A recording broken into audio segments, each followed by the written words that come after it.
Olha que interessante, nós estamos aqui, ó, no pé dessa bola vermelha, dessa bola verde aí, ó, que é o Morro de São João.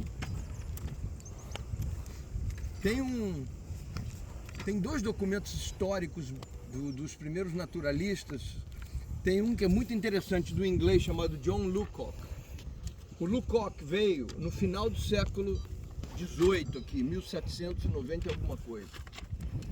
E ele fez o primeiro estudo geológico de uma rocha alcalina. Foi esse morro aqui de São João. Ele saiu do Rio de Janeiro, veio procurar áreas para plantio de algodão, essas coisas aí. E aí achou esse troço aqui interessante, né? Realmente é algo único, né? Ele se destaca, né? Uma bolinha toda coberta de floresta. Aí ele subiu uma parte do morro e descobriu que eram rochas de natureza vulcânica. Ele descreveu, mas ele achou estranho que eram rochas vulcânicas profundas, não eram rochas vulcânicas extrusivas. Lembra da geologia? Rocha vulcânica extrusiva, tipo basalto que vocês viram ontem lá na Ponta dos Mariscos. Então o que é isso aqui? Vamos lá, vamos contextualizar. Essa rocha aqui é uma rocha alcalina. Isso na verdade é como se fosse um conduto vulcânico, tá certo? A câmara que conduziu o magma para cima. Onde é que estava o vulcão? O vulcão estava dezenas de metros, centenas de metros para cima. Não existe mais o vulcão e nem a rocha vulcânica extrusiva. O que existe aqui é só o cilindro, o resto do cilindro que fazia parte do corpo vulcânico. Então todos esses aqui, ó, Morro de São João, Ilha de Cabo Frio, a gente vai estar indo para cá agora. E principalmente o maciço de Tanguá, Rio Bonito, essa área aqui, ó, que está alinhadíssima com o Mendanha, caraca, tá vendo? Mendanha, Nova Iguaçu, sim. Tanguá, Rio Bonito e o Morro de São João. Esses aqui estão perfeitamente alinhados. Esse aqui, Cabo Frio, está alinhado com o sistema Itatiaia. Caraca.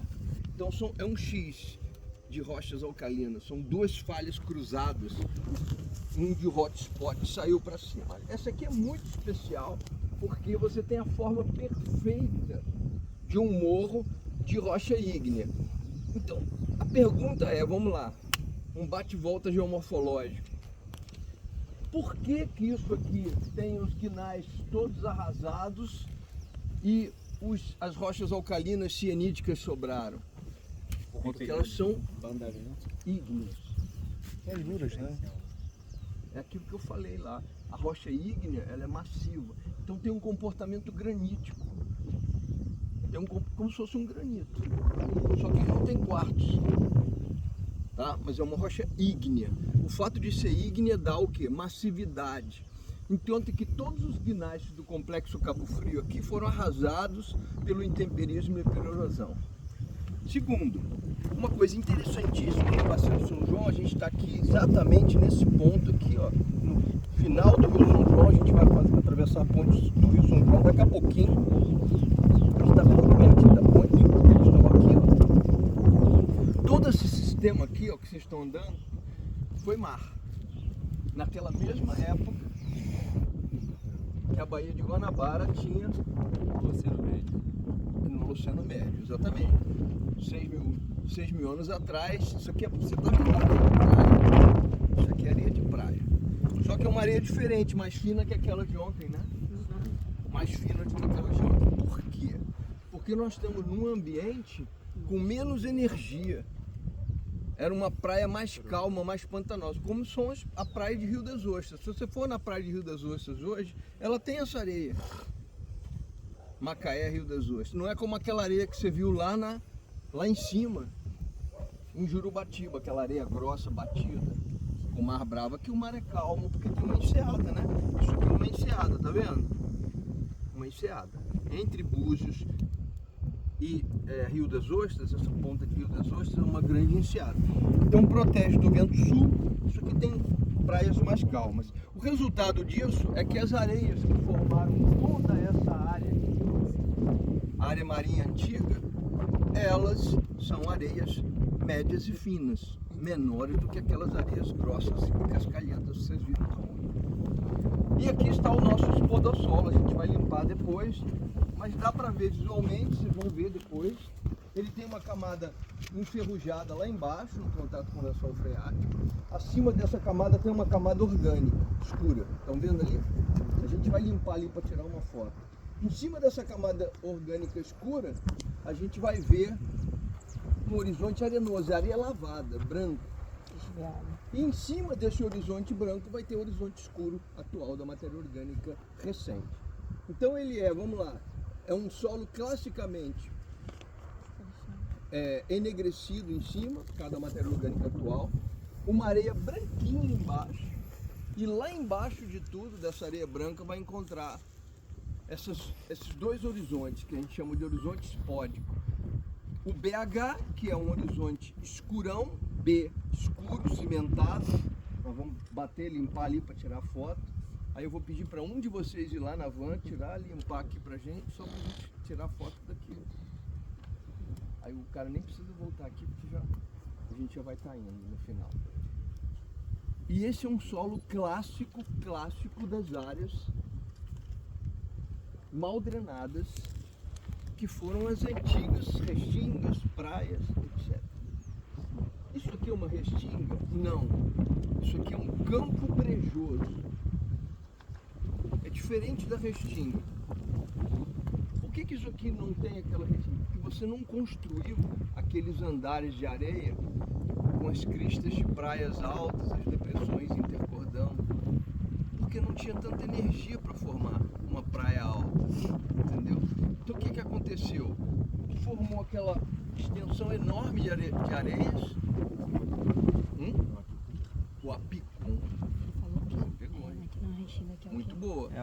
Isso aqui é a paisagem dos apicuns. É um campo aqui? É um plano, o apicum é isso aqui, é um plano arenoso, hidromórfico, mas sem as cristas de dunas ou de cordões arenosos, como vocês viram em Jurumatiba. Isso aqui é um grande apicum drenoso, tá? E o solo do apicum é o espodossolo, assim como o solo da restinga também é. Só que na restinga, para você achar esse troço aqui, você viu, a gente tradou lá, não achou. Tá longe e tá profundo. Porque você tem mais areia lá. Aqui não. Que seria então um brejo de baixa energia, uma restinga de baixa energia. Exato, seria uma restinga de baixa energia. Definiu tudo. Tá? Isso não significa que eu não possa ter algumas praias mais altas aqui. Provavelmente eu tenho onde estão essas florestas aqui. São pequenos cordões. Então é como se aqui fosse uma depressão intercordão larga. Entendeu? Mas a ideia é exatamente essa. É onde a gente iria chegar. É uma área que tem uma energia menor. Consequentemente, ele espalha mais o sistema arenoso e forma o chamado apicum. Tá? Os apicuns são esses campos. Esses campos são muito interessantes, normalmente estão próximos do mar. Eles são salinos. Se você for procurar aqui, você vai ver muita planta adaptada à salinidade. Vocês provarem, se você botar água na pontinha da língua, você vai ver que ela é salobra. Tá? Toda a bacia do São João é aqui. Isso aqui é uma outra área muito interessante, porque essa área, originalmente, lá no tempo que os portugueses chegaram aqui, ela tinha uma vegetação que parecia um cerrado, eles chamavam de campos arenosos. É aquilo ali, ó, a vegetação original, tá vendo? Parece um cerradinho baixo. É diferente daquela vegetação que a gente viu de restinga. É bem diferente. Por quê? Porque aqui a areia é mais fina. Como tem areia mais fina, o que acontece? Você tem mais retenção de água. Com mais retenção de água, você tem grama, gramínea. Lá você tinha gramínea na restinga? Lembra disso? Só tinha aquelas bromélias. Então, vão percebendo essas nuances, vocês vão percebendo como é diferente os ambientes à medida que o mesmo material arenoso varia a granulometria. Quando é areia mais fina, como é o caso aqui, ela vai reter água mais. E outra coisa, ela segura mais matéria orgânica. Você não está vendo aqueles brancões, você está vendo tudo coberto. Essa vegetação original aqui não era exatamente assim. Ela era daquele jeito aqui. Aí eles tiraram as árvores, as arvoretas, que foram queimando e ficou só a gramínea para o pasto. Tá? A Bacia do São João, ela foi toda drenada, isso são feitos enormes. É o maior projeto de drenagem rural que houve no Rio de Janeiro, aqui no Baixo São João. Por que isso?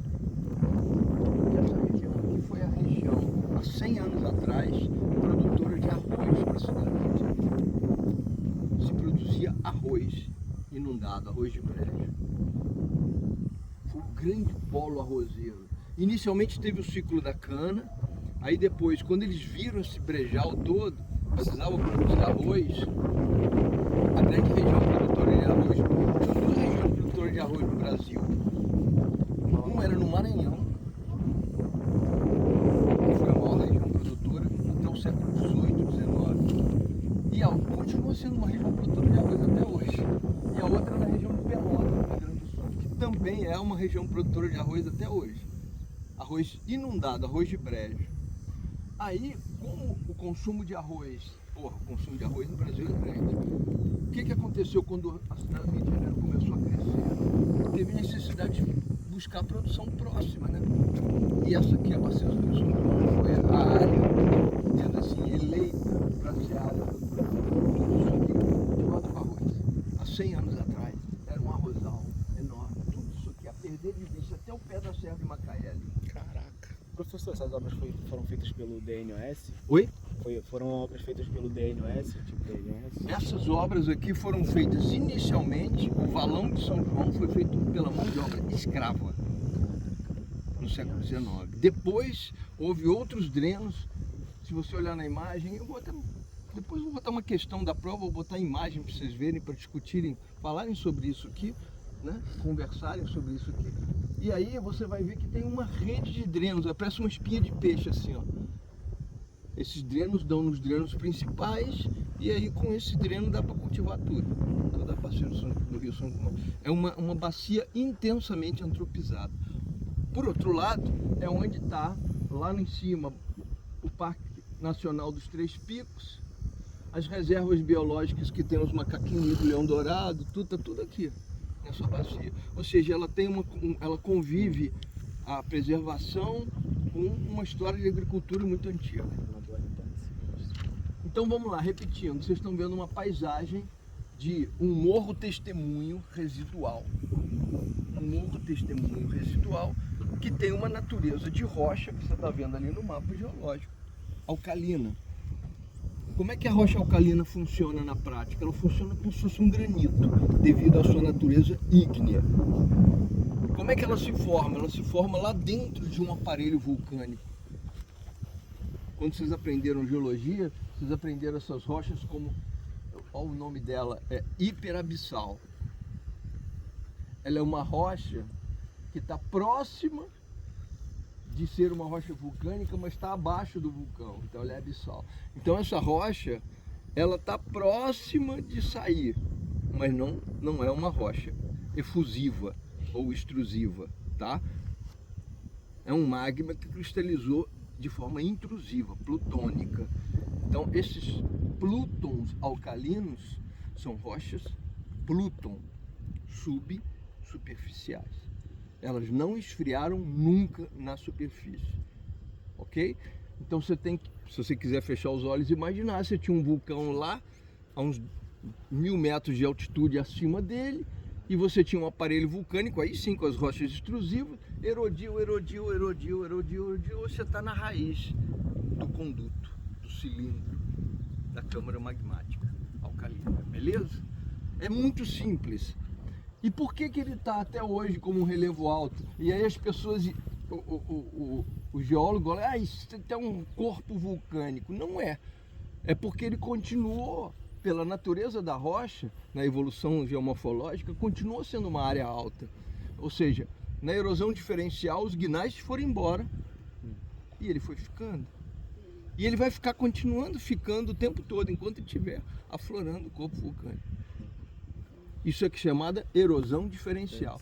Em outras palavras, galera, vocês estão aprendendo aqui na prática, no visual, ver que as rochas, elas não se comportam de forma igual ao processo nem de intemperismo e nem de erosão. Elas têm um comportamento estruturalmente controlado. E a lição aqui é boa, por isso que eu gosto de parar aqui, porque lá você tem no fundo uma outra rocha resistente, a Serra de Macaé, que é o granito. É aquele granito. Então aquela serra ali é uma serra no meio dessa planície toda aqui, porque são granitos. E essa serra, o Morro de São João, é uma serra porque são cianitos. E os granitos e cianitos têm um comportamento semelhante pelo fato de serem rochas ígneas plutônicas. Alguém poderia perguntar, professor, mas espera aí, e se fosse uma rocha ígnea basáltica, seria um morro? Não. Seria, mas bem mais baixo. Mas seria um morro, pelo fato de ser ígnea. Porque vocês aprenderam lá em geologia que os basaltos são muito mais fáceis de intemperizar do que os granitos. Então, em iguais proporções, se a gente tivesse aqui basaltos, rochas alcalinas intermediárias e rochas graníticas, o granito seria a montanha mais alta, a rocha alcalina seria intermediária e o basalto formaria morrotes menores aqui. Eu não tenho basalto para mostrar para vocês, mas o granito alto está ali, muito mais alto. O Morro de São João está aqui, todo esfacelado. É muito legal quando você sobe aqui, se você olhar na imagem, aquela crista parece uma crista, parece uma caldeira de um vulcão. Mas sabe o que é isso? São as inclinações das camadas de magma. Só isso. Você não está vendo vulcão nenhum, você está vendo as escamas como se fosse uma cebola que você vai cortando e vai ficando as escamas, ela não é concêntrica. Você não tem mais nada que foi efusivo, extrusivo para fora. Você está ali no fundo, a erosão vai cortando, aí aquelas auréolas da cebola de dentro resistem mais, formam essas cristas concêntricas. Foda. Na imagem é bem legal isso. E aí forma aquela bolinha. Você vê que tem uma tendência a ser umas bolinhas, né? Que é a forma com que o conduto vulcânico ascendeu, o magma ascendeu no meio das rochas encaixantes. Aqui tem outras coisas muito bonitas. Se a gente tivesse tempo, eu iria lá na borda, iria mostrar o solo para você, porque tem áreas da rocha alcalina que tem uns pedaços de gnais, um sopão dentro da rocha alcalina. Porque quando o troço entrou ali, encaixou, foi um negócio, né? Então a parede do encaixante caiu dentro da sopa do magma alcalino, aí você vê aqueles pedaços de gnais, como se fossem uns batatões, uns pedaços de carne seca no meio da feijoada. E a feijoada cristalizou e ficou uns pedaços de carne seca longitudinais da parede do conduto, que a gente chama de rocha encaixante. A rocha encaixante cai. Isso